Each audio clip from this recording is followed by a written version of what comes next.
말씀입니다. 욥기 12장 1절부터 6절까지 한 절씩 교독하겠습니다. 욥이 대답하여 이르되 너희만 참으로 백성이로구나. 너희가 죽으면 지혜도 죽겠구나. 나도 너희같이 생각이 있어 너희만 못하지 아니하니 그 같은 일을 누가 알지 못하겠느냐. 하나님께 불러 아뢰어 들으심을 입은 내가 이웃에게 웃음거리가 되었으니 의롭고 온전한 자가 조롱거리가 되었구나. 평안한 자의 마음은 재앙을 멸시하나 재앙이 실족하는 자를 기다리는구나. 악인에게 형통하고 하나님을 진노하게 하는 자는 평안하니 하나님이 그의 손에 후히 주심이니라. 아멘. 욥의 세 친구는 엘리바스, 빌닷, 소발입니다. 11장에 이제 소발의 말까지 욥의 세 친구가 욥에 대해 한마디씩을 다 했습니다. 욥의 세 친구들의 논지는 똑같습니다. 하나님이 공의로운 하나님이기 때문에 욥이 네가 당하는 고난은 까닭 없는 것이 아니다. 너의 죄, 그게 드러나지 않았다 할지라도 남몰래 지은 너의 죄가 원인이 되어서 지금 네가 이런 고통을 당하고 있다는 것입니다. 욥의 세 친구는 자기가 가지고 있는 하나님의 지식을 가지고 욥의 고난을 분석하고 해석했습니다. 이 말을 들은 욥의 대답이 오늘 본문 말씀인데요. 2절 말씀에 보면 너희만 참으로 백성이로구나. 너희가 죽으면 지혜도 죽겠구나. 이걸 쉬운 말로 표현하면 잘났다. 너것만 잘났다. 이런 뜻입니다. 그리고 3절 말씀에 나도 너희 같이 생각이 있어 너희만 못하지 아니하니 그 같은 일을 누가 알지 못하겠느냐. 이걸 모르는 사람 어디 있냐. 이거 삼척 동자도 다 안다 라고 말한 것입니다. 지금 욥의 친구들은 하나님을 공의의 하나님이다. 그래서 너를 심판하신다 라고 지금 말하고 있는데요. 욥의 친구들이 알고 있는 하나님은 맞습니다. 하나님은 공의의 하나님이 맞습니다. 그런데 문제는 욥의 친구들이 알고 있는 이 하나님은 하나님 전체의 몇 프로가 될까요? 여러분이 하나님을 알고 계십니까? 여러분이 알고 있는 그 하나님은 하나님 전체의 몇 프로 정도 될까요? 혹시 여러분은 내가 알고 있는 하나님이 하나님 전체 100%다라고 혹시 생각하시는 건 아닙니까? 여러분이 가장 잘 알고 있다는 사람을 생각해 보십시오. 그게 내 남편이든지 아내이든지 자녀이든지 내가 가장 잘 알고 있는 사람, 여러분 그 사람에 대해서 몇 프로를 알고 있다고 생각하십니까? 그 사람의 100%를 다 알고 있다고 혹시 착각하는 건 아니시죠? 우리 머릿속에 다 담을 수 있는 하나님이라면 우리가 그런 하나님을 왜 믿습니까? 우리 수준하고 똑같은 하나님이라면 믿을 필요가 없습니다. 욥은 친구들에게 지금 이 질문을 던지는 것입니다.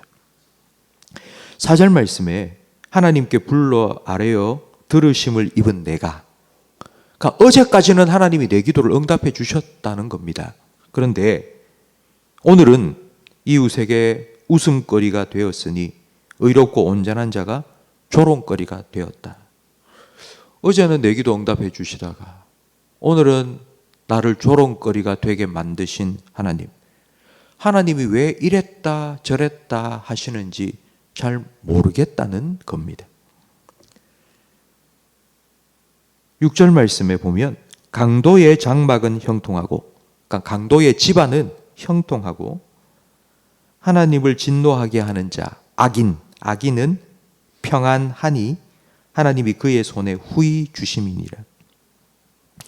이것도 다 하나님이 하시는 건데 왜 이렇게 하시는지 이해가 안 된다는 뜻입니다. 이게 우리의 현실입니다. 우리는 지금 여기 일어나는 일만 우리 눈에 보입니다. 이게 앞으로 어떻게 될지는 알 수 없습니다. 이게 우리의 한계입니다. 근데 하나님은 영원하십니다.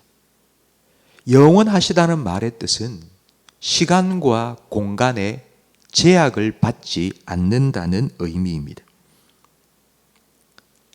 하나님은 영원의 관점에서 모든 일들을 계획하시고 허용하시고 이루어 가십니다.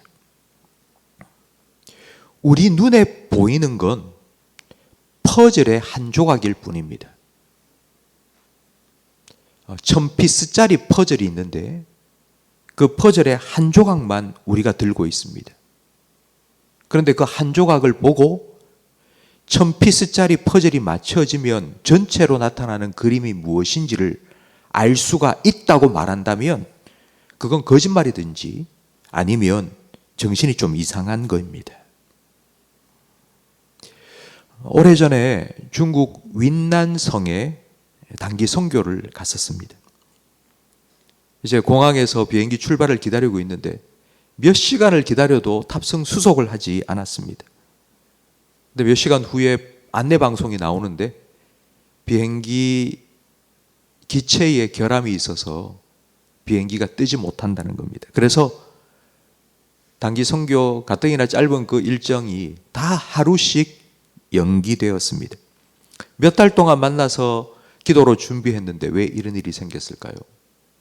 뭐 놀러 가는 것도 아니고 복음을 전하기 위해서 선교 가는데 왜 이런 일이 생겼을까요? 중국에 도착하고 난 후 이제 버스를 타고 10시간을 이동을 해야 했습니다. 근데 산길로 꼬불꼬불 올라가서 그렇게 마을 깊숙한 곳에 도착을 해야 되는데요. 올라가면서 깜짝 놀랐습니다. 그 전날 비가 왔는데 폭우로 인해서 곳곳에 산사태가 일어나고 포크레인 가지고 복구 작업을 하고 있었습니다. 만약 어제 비행기가 정시에 떠서 도착했다면 아마 이동 중에 산사태를 만나서 꼼짝없이 버스 안에 갇혀 있어야만 했을 것입니다.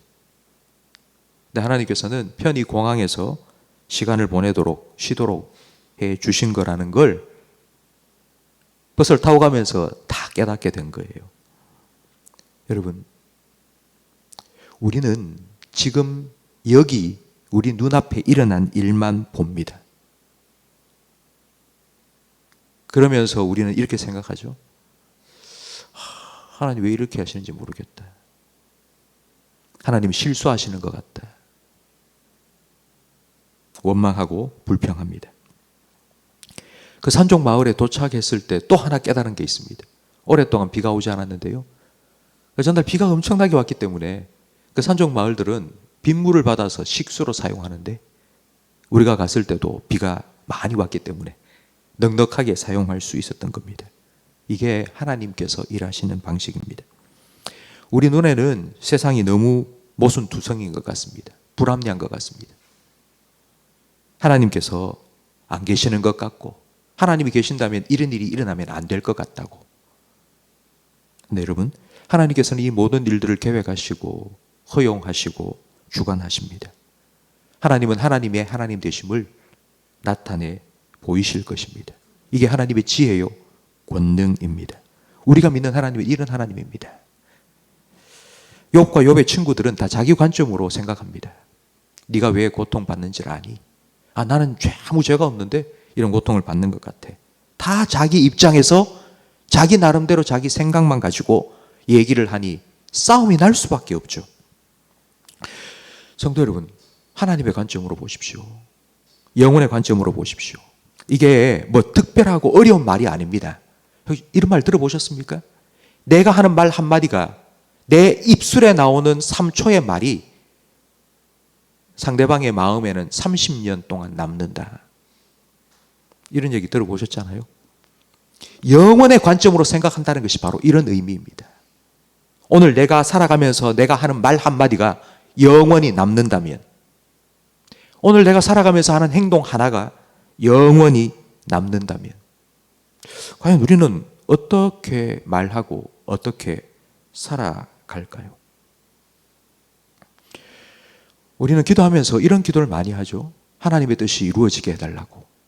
내 삶에 하나님의 뜻이 이루어지게 해달라고. 저는 하나님의 뜻이 내 삶에 이루어지면 참 좋겠습니다.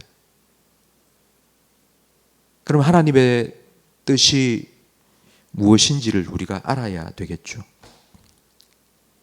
하나님께서 우리에게 원하시는 것이 무엇이고, 하나님께서 이를 통하여, 우리를 통하여 어떻게 하나님의 뜻을 이루어가기를 원하시는지를 우리가 안다면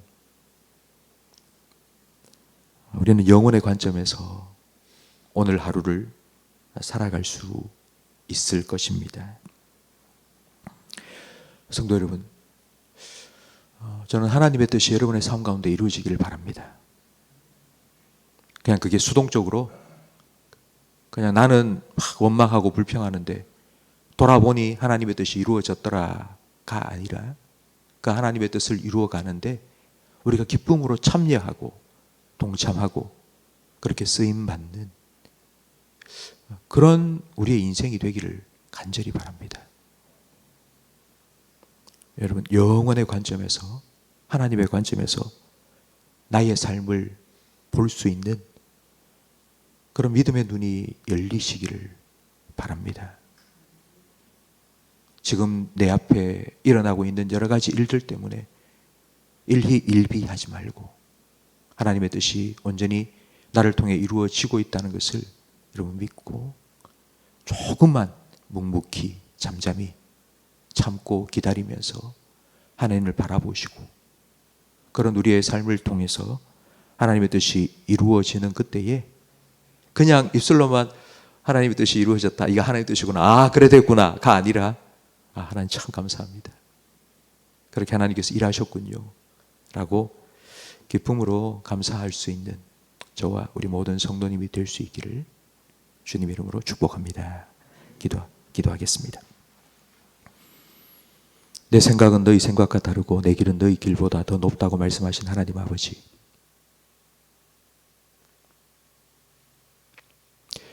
우리의 이 좁은 머릿속에 하나님을 넣으려고 시도하지 않게 해주시고, 그 하나님의 넓은 품 안에 우리의 인생을 온전히 던져드릴 수 있는 믿음을 우리에게 허락해 주시옵소서. 하루하루를 살면서 우리는 한 치 앞도 내다볼 수 없는 연약하고 부족한 인생임을 깨닫게 해 주시고, 모든 것을 계획하시고 모든 것을 허용하시고 모든 것을 합력하여 선을 이루어 가시는 하나님을 온전히 신뢰하며 믿음으로 살게 해 주시옵소서. 혹시 우리 성도들 중에 지금 여기 내 삶에 일어나는 이해할 수 없는 일들 때문에 힘들어하고 아파하는 분이 계신다면, 욥을 만나주신 하나님께서 그들에게도 찾아가 주시고 만나 주시옵소서. 욥이 고백했던 것처럼 내가 이제까지는 귀로 하나님에 대해 들었지만 이제는 내 눈으로 하나님을 배움나이다 라고 고백할 수 있도록 하나님께서 만나 주시옵소서. 그 기간 동안 믿음이 떨어지지 아니하도록, 믿음을 포기하지 않도록 하나님 욥의 영혼을 지켜주신 것처럼, 욥의 생명을 지켜주신 것처럼 믿음도, 우리의 믿음도 지켜주시옵소서. 오늘 수능 시험이 있습니다. 시험을 다 끝내고 난 우리 수험생들, 그 텅 빈 마음을 하나님의 마음으로, 하나님의 마음으로, 하나님의 말씀으로, 하나님의 은혜로 채워 주시옵소서.